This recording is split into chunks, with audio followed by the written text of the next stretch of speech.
Hello दोस्तों, मैं अमन कुमार आपके इस अपने YouTube चैनल पर स्वागत करता हूं। तो आज हम लोग एक जो आपका ट्रायंगल होता है उसका एरिया किस तरीके से निकाला जाए उसके बारे में हम लोग जानेंगे। और जो एरिया ऑफ ट्रायंगल यानी कि जो त्रिभुज का क्षेत्रफल हम लोग निकालते हैं उसको निकालने के कई फार्मूले होते हैं, लेकिन आज हम लोग बात करेंगे कि जब किसी त्रिभुज के तीनों शीर्षों के निर्देशांक दिए हों, यानी कि जो वर्टेक्स होते हैं किसी ट्रायंगल के उसके आपको अगर कोऑर्डिनेट दिए हैं तब हम लोग किस तरीके से उस जो है ट्रायंगल का एरिया निकालें। और भी इस फार्मूले के अलावा हम लोगों ने पढ़ रखा है, चाहे वो 9th क्लास हो या 10th हो, मोस्टली उसमें आपने पढ़ा होगा कि जब उसका आधार और ऊंचाई दिया जाए तो वहां पर हम लोग उस फार्मूले से निकाल लेते थे। तब फार्मूला वहां पर पढ़ा गया था कि अगर किसी त्रिभुज की जो ऊंचाई दी हो, लंबवत ऊंचाई और आधार दिया हो, तब हम लोग त्रिभुज का क्षेत्रफल जो लिखते थे,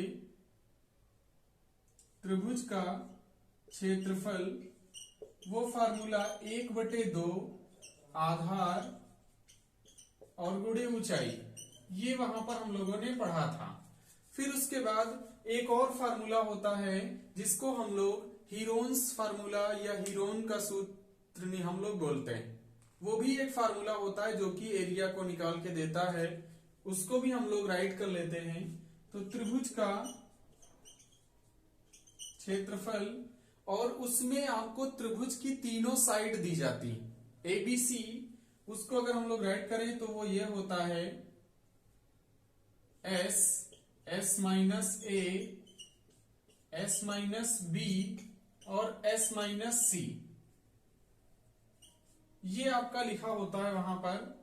और इसमें अगर हम लोग बात करें, ये जो S होता है, S जो होता है ये अर्ध परिमाप होता है, अर्ध परिमाप। और इसकी जो वैल्यू होती है वो S is equal to A plus B plus C/2 ये होती। लेकिन इसको जो हम लोग बोलते हैं वो हीरोन सूत्र कहते हैं।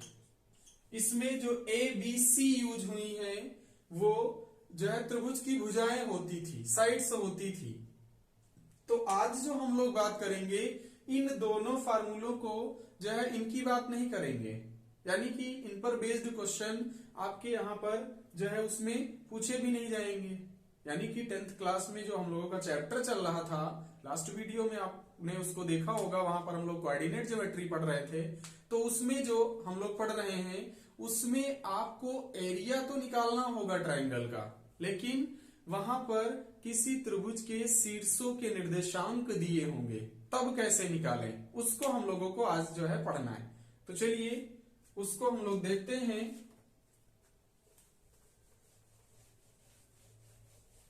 तो अगर हम लोग बात करें, कुछ इस तरीके से एक ट्रायंगल बना हुआ है और इसके जो कोऑर्डिनेट दे रखा है वो x1, y1, जो दूसरा कोऑर्डिनेट है x2, y2, और जो तीसरे कोऑर्डिनेट हैं वो x3, y3, ये आपको दे रखा है। यानी कि अगर कोई ट्रायंगल A, B और C हो तो उसके शीर्षों के निर्देशांक आपको दिए गए हैं, तब हम लोग इस त्रिभुज ABC का जो क्षेत्रफल लिखना वो कैसे लिखें। तो उसके लिए एक सूत्र आपको याद रखना पड़ेगा जो कि लिखा है त्रिभुज ABC का क्षेत्रफल। और इसको आप ध्यान रखेंगे, क्षेत्रफल, और उसको थोड़ा सिस्टमेटिक ढंग से याद करेंगे तो आसानी से आपको याद रहेगा। सबसे पहले आपको हाफ लिखना होता है, हाफ स्क्वायर ब्रैकेट का यूज करेंगे। फिर उसके बाद में x1 ब्रैकेट के अंदर y2 माइनस y3 लिखना होता है, प्लस फिर उसके बाद x2 लिखना होता है, तो ये x2 हो गया।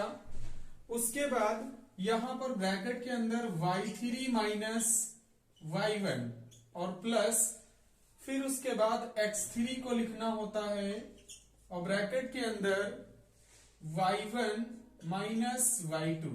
ये आपका एक बड़ा सा फार्मूला है, लेकिन ये फार्मूला इस वाले ट्रायंगल का क्षेत्रफल निकाल के आपको दे देगा।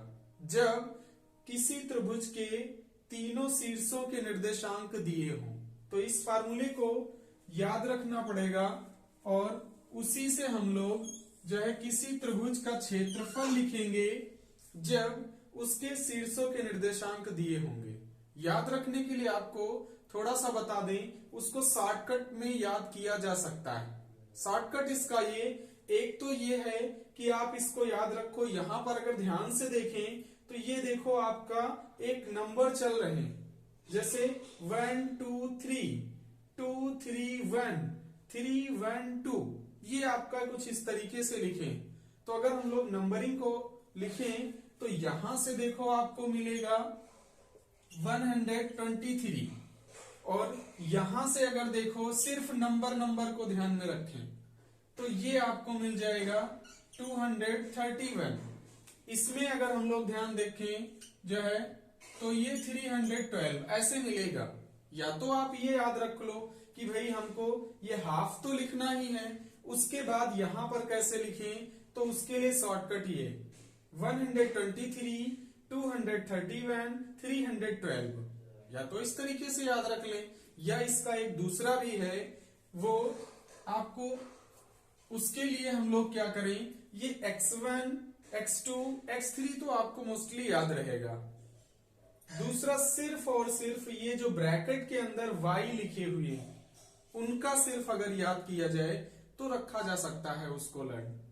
वो ये कि यहां पर अगर ध्यान से देखो तो ये जो ब्रैकेट के अंदर लिखे हैं वो y के मान लिखे हुए हैं, और ये जो इसका है उसको 23 यानी कि इसको देखा जाए तो 23, और ये जो लिखा है 31, और ये जो लिखा हुआ है ये 12, यानी उसको इस तरीके से भी याद रखा जा सकता है कि जो ब्रैकेट यूज हुए हैं उनके अंदर y की वैल्यूज को लिखना है, डिफरेंस भी करना है एक दूसरे का, और याद रखने का उनकी सफिक्स याद रखने का जो ट्रिक है या फिर जो आपका मतलब जो है तरीका है वो ये कि यहां पर आपको 23 मिलेगा, ये 31 और ये आपका 12। हिंदी में कहें तो 23 31 12, इसको याद रखेंगे। तो आई होप कि आपको ये वीडियो पसंद आया होगा, और जल्द ही मिलते हैं इसी फार्मूले पर बेस्ड क्वेश्चन के साथ में। तो आज के लिए इतना ही। Thank you.